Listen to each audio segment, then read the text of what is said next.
Welcome back everyone, my name is MonkeyThief86 and welcome to Sky Factory 3 Let's Play episode 9. Looking through the Tinker's Constructs book for what we want to make the sword out of that we're going to be using for beheading things. We want to be making a cleaver which has an inherent aspect of beheading. I've been looking through and settling on what material to use. I'm going to use steel for the main part of the blade as it leaves a bleeding effect and also has the highest attack value we can get currently. So that will need to smelt down in the smeltery. What we're going to want to do is put them through this casting table.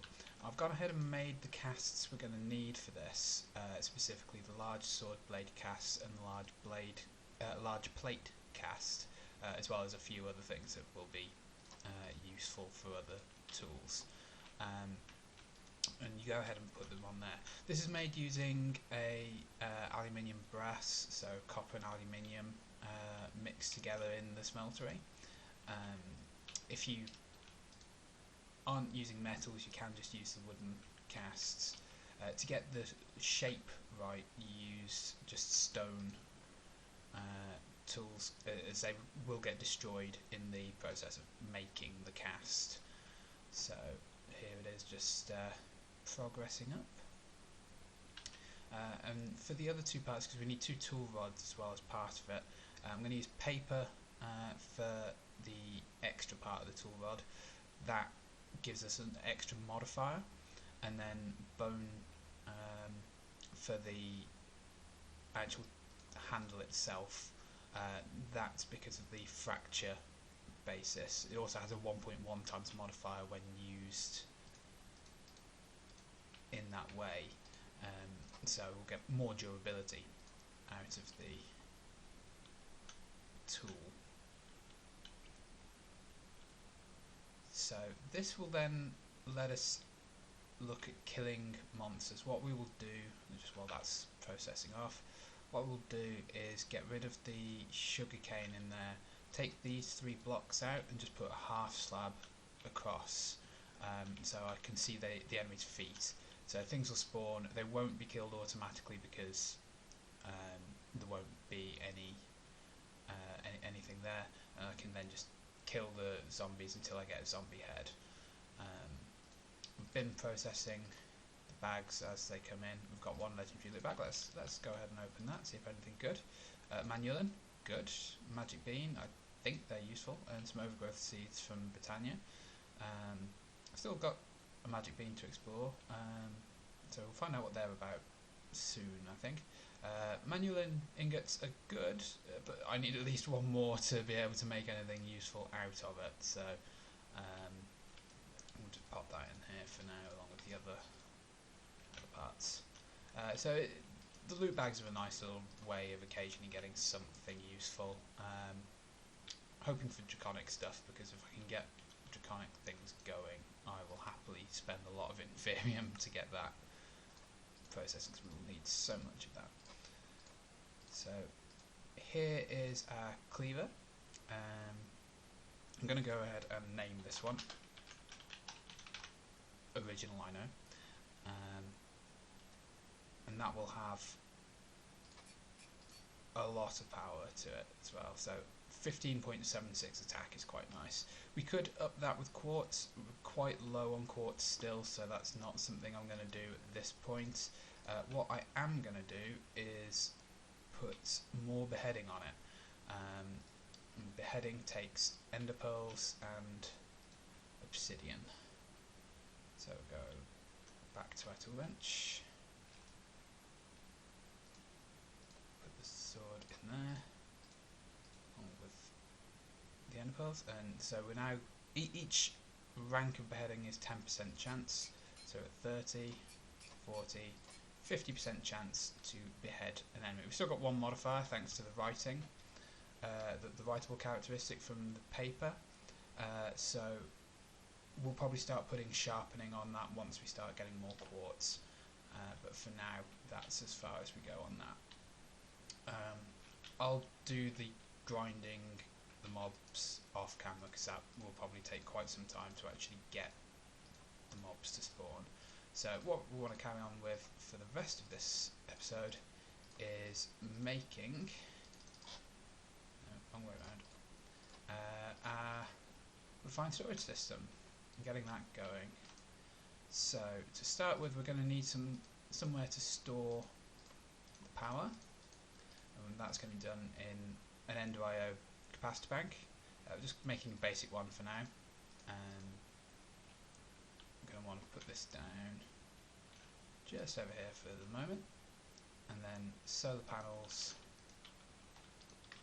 will then pop down like that, so we can run the Ender conduits underneath. So all the power from these will go through and start filling this. So it's getting it at 49 hours per tick, because the sun is not all the way up yet. This scales, it will increase its generation as the sun gets higher in the sky.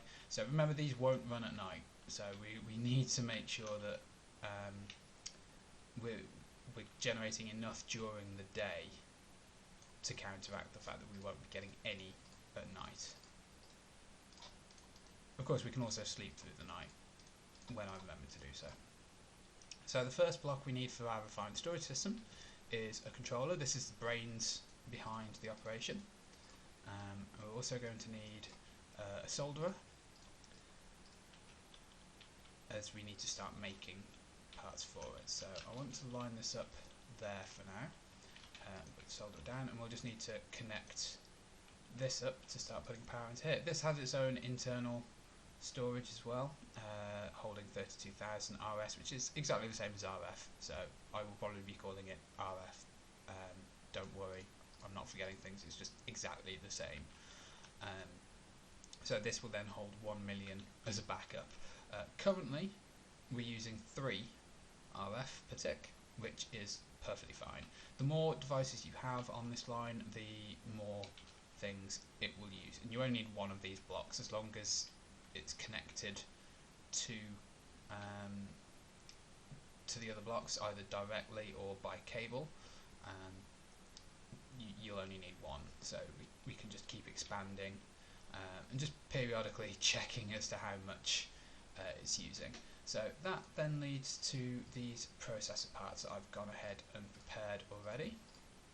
Processors are made by smelting iron, gold or diamond, or you can do it in the solderer.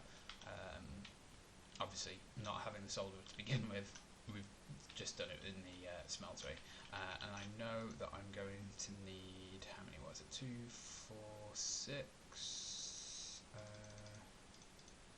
I'm going to need another 2, so yeah, 8 of the basic ones. So we'll leave that cooking up.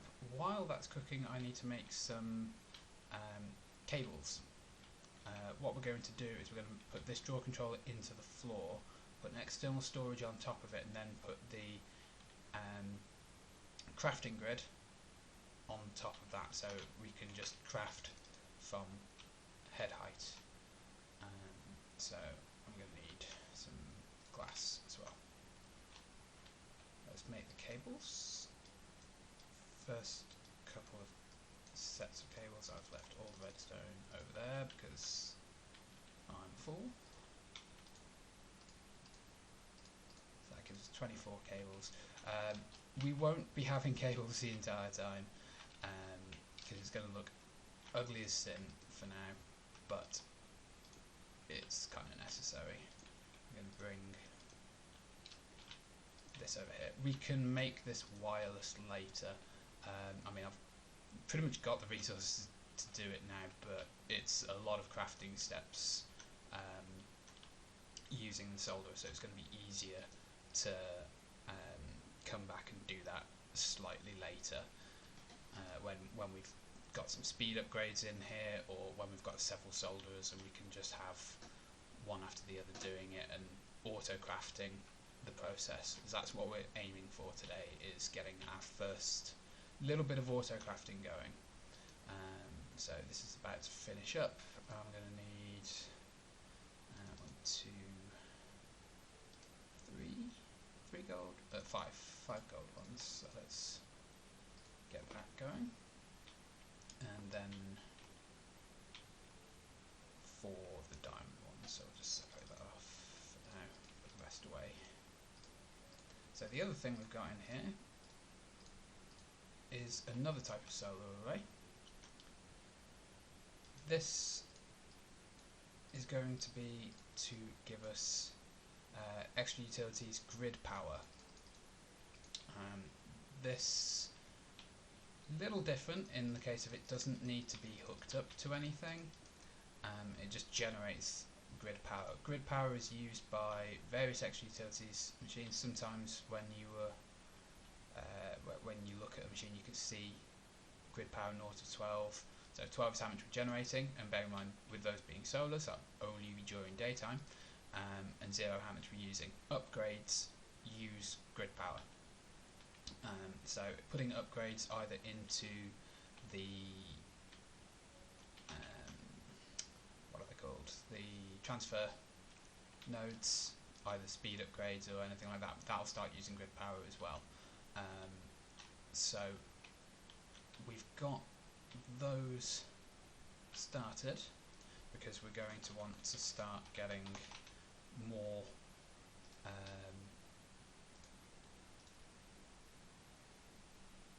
even more grid power, and we need grid power to get grid power, helpfully. So we'll need a resonating redstone crystal, which is made using fragments of ender pearls and redstone. Got a few of those left over. A block of coal, and then what was it? 2 redstone and 5 iron.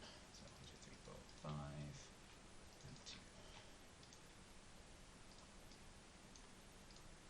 Now this, as I say, it's wireless. It doesn't need to be connected to anything. I can just put that down wherever and it will work. Going to move it over to the other side, but that's how that works. And we're going to get a bunch of polished stone, which is just stone bricks in a 2x2 to make polished stone, which is of course just I'd say if you use regular stone bricks, it's just smooth stone put across. So let's just place that down there and put that in, and that will take 8 GP per time. So I've got 12 mainly because there's an upgrade that takes 10, and these come in sets of 3, so making 9 means I couldn't use that upgrade. So this makes stone burnt, which is then used for the machines, the various types of mill. We're going to be using water mills as a really powerful way of getting power. These make 4 grid power per side that has flowing water on it, and that's really easy to do. So we'll be setting that up. Just a couple of them will give us 32 grid power, which is enough for an angel ring, which is the way we will be flying later. But we can set up like 4 or 6 of those and be able to start putting upgrades in practically everything we want to, which is fantastic. Right, so I need that one to make the first piece, although I'm going to need the external storage doesn't need diamonds one, so that's fine. Right, so let's go back to our refined storage. So the first thing we're going to want to do is make an external storage. This will hook our network up to this. So we need 2 chests, a destruction and construction core, which is just basic processing with glowstone and with nether quartz. So we've got that. I know I'm going to need a couple of these, so let's just get that now. Going to need some wood. He says not getting enough wood. Doing really well today. Should put all the rest of the ingredients in that storage crate, but never mind. And I need to make those first. Let's just shift click that in. So that's our external storage. Now we're going to need to make the crafting grid. This is how you access your inventory. I mean, you get the basic one, which is just a grid that lets you access the inventory. Crafting grid automatically has a crafting table built into it as well, which is just so helpful. So the machine casing, you've seen me already make one of those. Running low on fine storage material, and so basic grid, and then the crafting grid. So what we now do is place this in the floor, bump like that, and then external storage on top, and then the crafting grid like so, and give it a moment to update. And now we can see absolutely everything in all of these parts, so we can then put our glass away because it knows where to put it over here. Let's say it sorts by how many you have to begin with. I prefer to sort by name, and then ascending, so starts at A and goes down. It's just an easy way to organise things. Notice I can't put the quartz enriched iron in there yet because it doesn't have anywhere it can go. I'll want to make a compacting drawer for it. If I go ahead and say make me a piston, it will pull all of the resources from there if I've got them and put them ready, so I can make my 2 pistons that I'm going to need for my compacting drawer. I can say I've got 1 chest but I'm going to need more, so if we type in here it will search in it, so we're going to want our 4 chests, except we only need 2 for this, so I'm not concentrating on what I'm doing. So we can get our half drawers. Can't put the half drawer in, notice, because it doesn't know where to store that. And if we just, okay, maybe don't have enough of other things, or because it's trying to use something it doesn't have. And there we go, there's a compacting drawer. And if we put quartz enriched iron in there, that's now locked to the quartz enriched iron. Quartz enriched iron not having a 3x3 means I don't actually need to put it in one of those, and I can just put it in a regular drawer. So I'm going to get the drawer key out. I'm going to take that out of there, lock that so it doesn't have other metals put in there, and just put this over there. Job done. So now it can find quartz enriched iron. We can also make a disk drive that will store things. You put disks in with like a storage value, and it will hold that many items. So 16k storage will hold 16,000 items. Because we're doing a refined storage system around here, we're not going to need to worry about that too much at the moment. We will make one because it is brilliant for just those random couple of little things here and there, as that then lets it hold it in those places until it's got a space to do so. But yeah, so that's great. That's all working. I now don't have to worry about finding things as we're going around, and we can just craft within this system. Looking at the time, that's very much a wrapping up point, so thank you for watching. Between episodes I will just change things over and get our zombie head that we need for our first bit of automating on the farm, and we'll look at how we can move that forwards next time. So thank you for watching, and I'll see you later.